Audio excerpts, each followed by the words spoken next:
Hi, this is Sadia. Welcome back to my channel.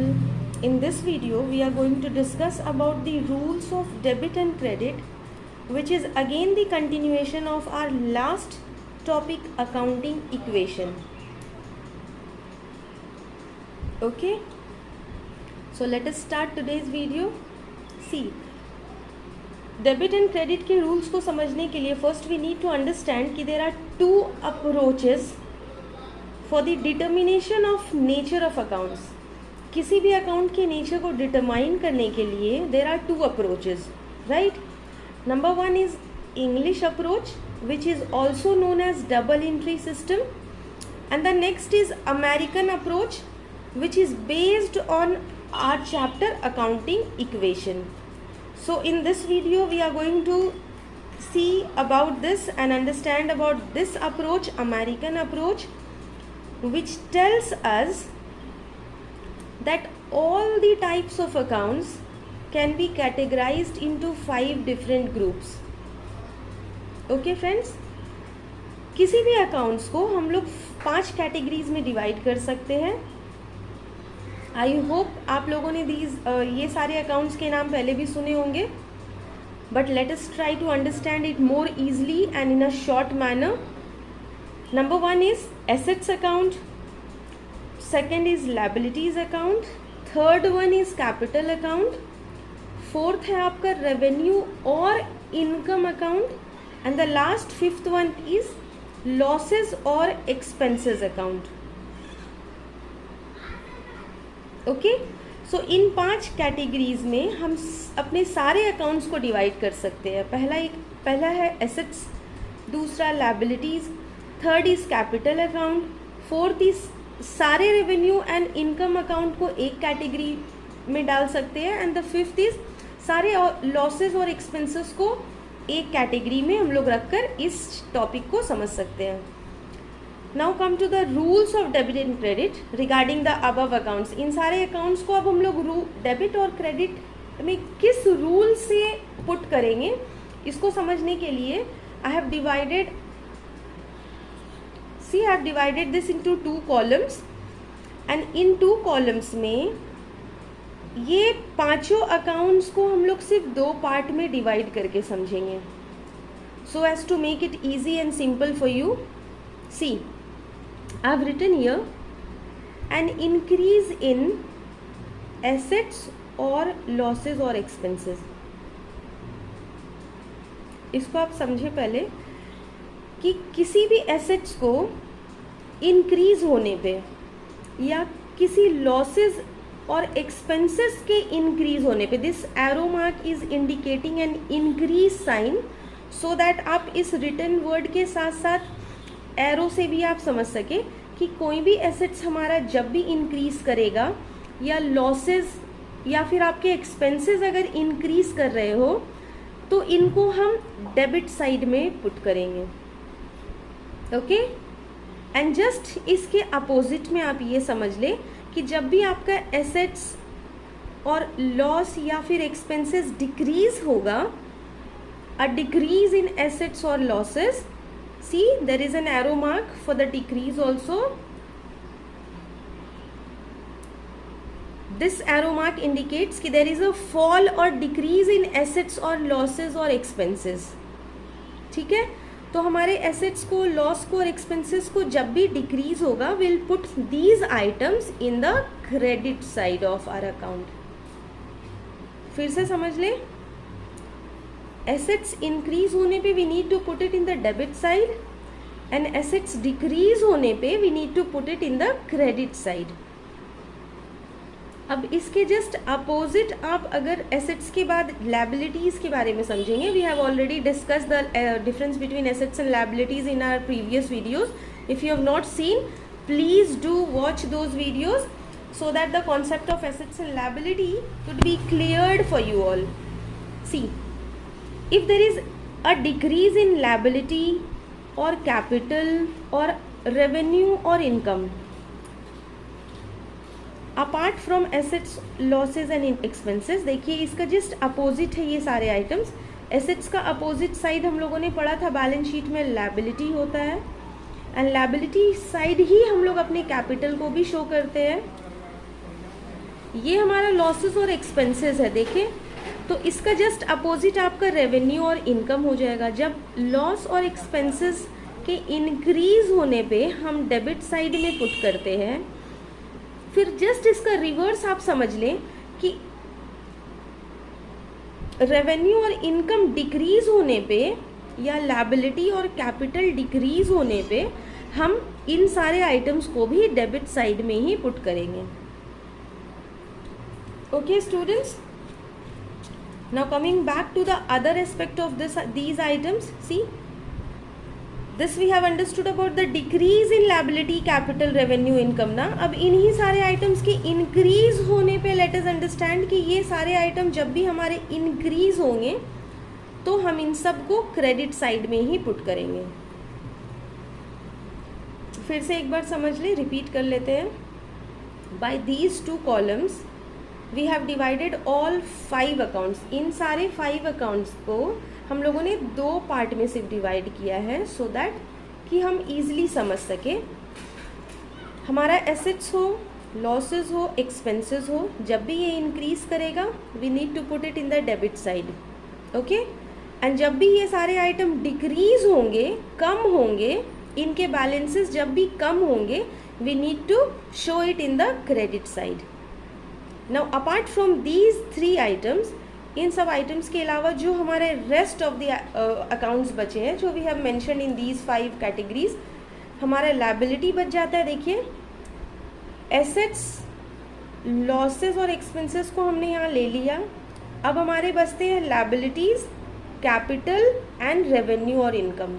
अब इन तीनों remaining item को हम एक बार में ही इस तरह से समझ सकते हैं कि whenever there will be a decrease in liability, capital या फिर हमारा रेवेन्यू हो, इनकम हो, then it will be shown in the debit side। और जस्ट इसके उल्टा, इसके रिवर्स आप ये समझ लें कि जब भी इन तीनों आइटम्स में कोई भी इंक्रीज होगा, जब भी इनका वैल्यू कभी भी बढ़ेगा, we need to show that in the credit side। I hope you have understood this। ये तो हमारा theoretical part था। Now let us understand the same thing with a small illustration, practical illustration। See, question पहले पढ़कर समझते हैं।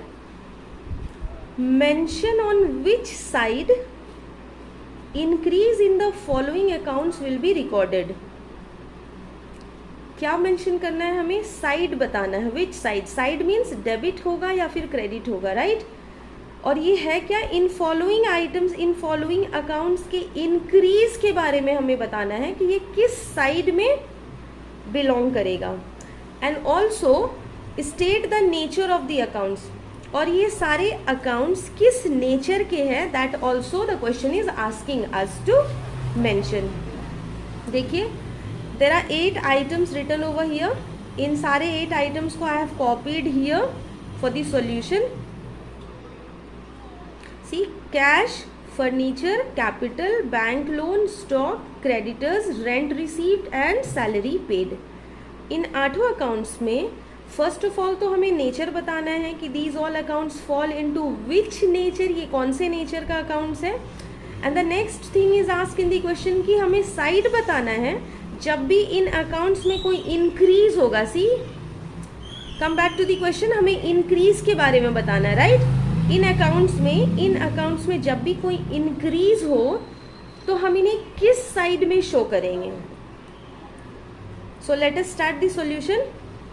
Cash balance हमारा हमेशा एसेट्स होता है। Assets I have explained you in the last video कि it is, assets means all our properties which belong to us, right.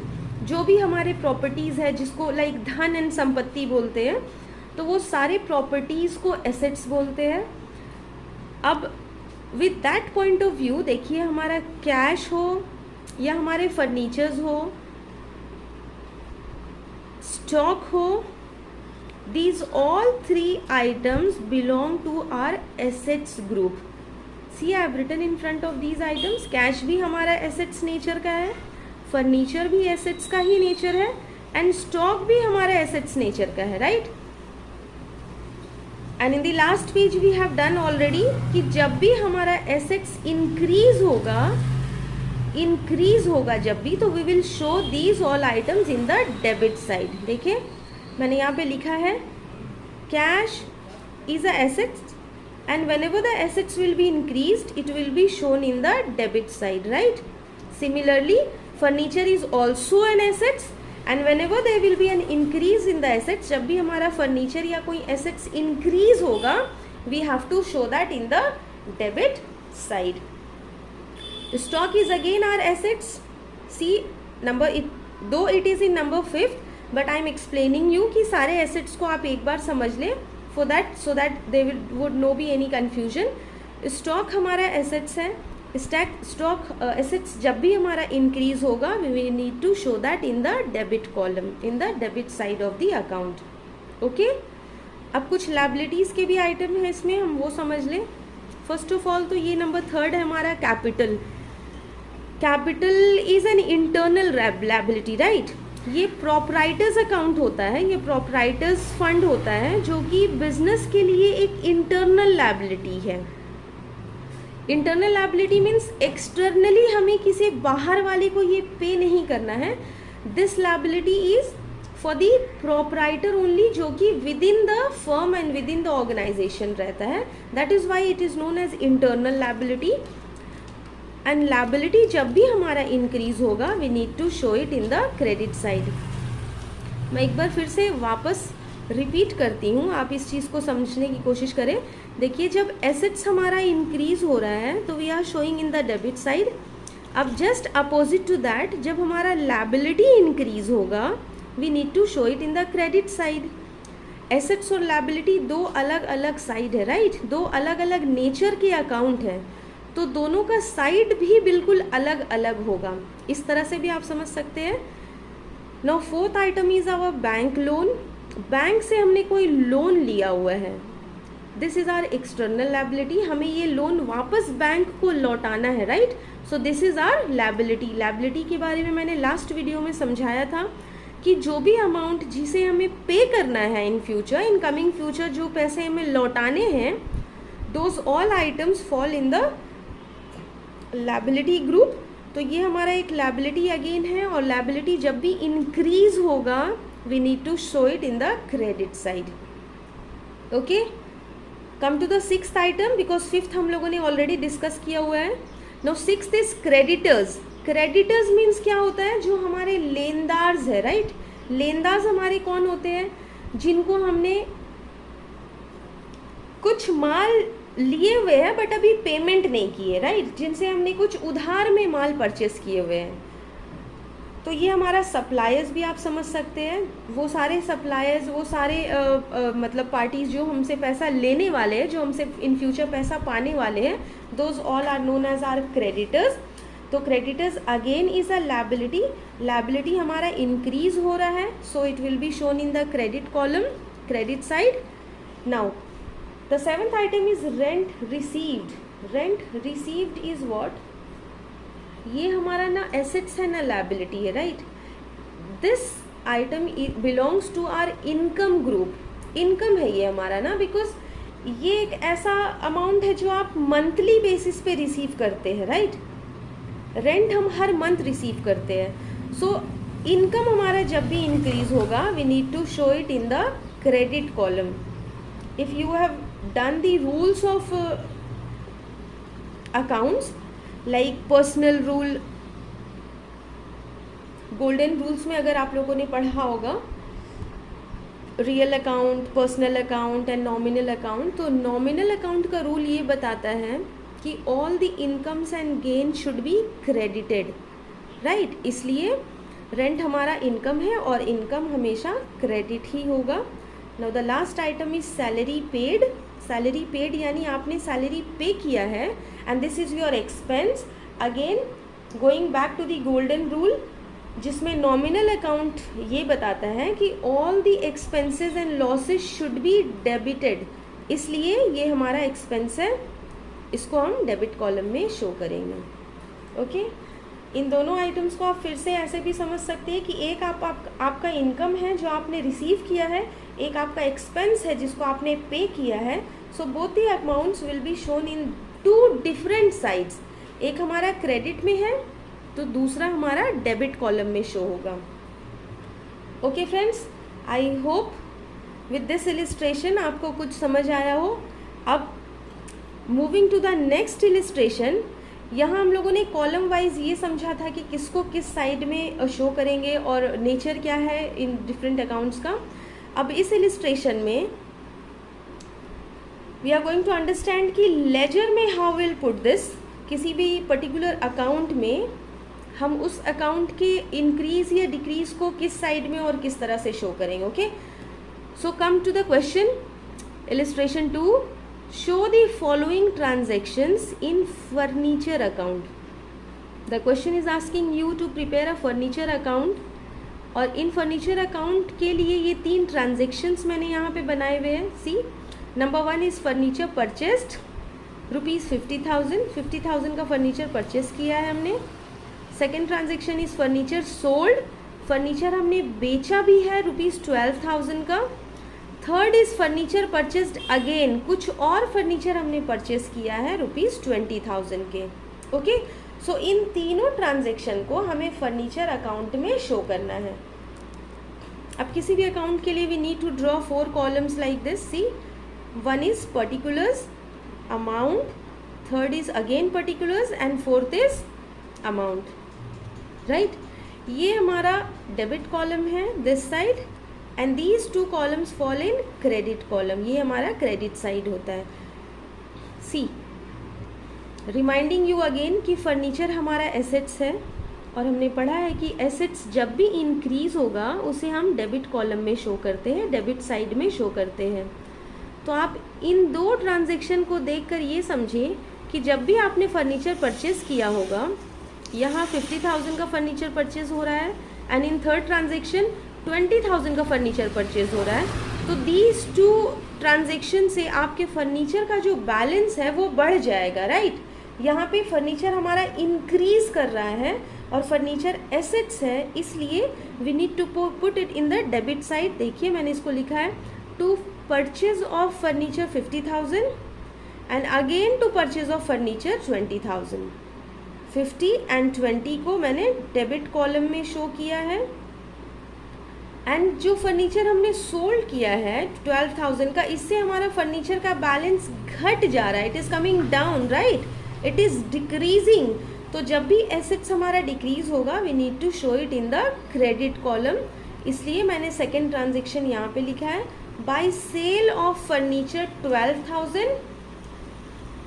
Now see, we need to balance the account, right? किसी भी account को हम total करते हैं और balance करते हैं.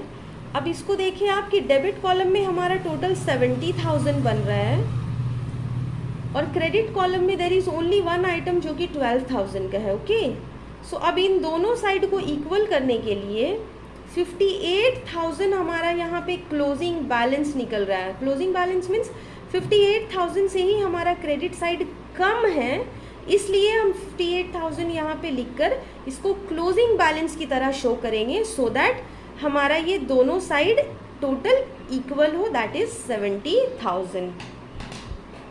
ओके, आई होप आपको वीडियो पसंद आया हो. Please do share and like it. Comments में ज़रूर अपने व्यूज़ बताएं. Thank you so much for watching my videos.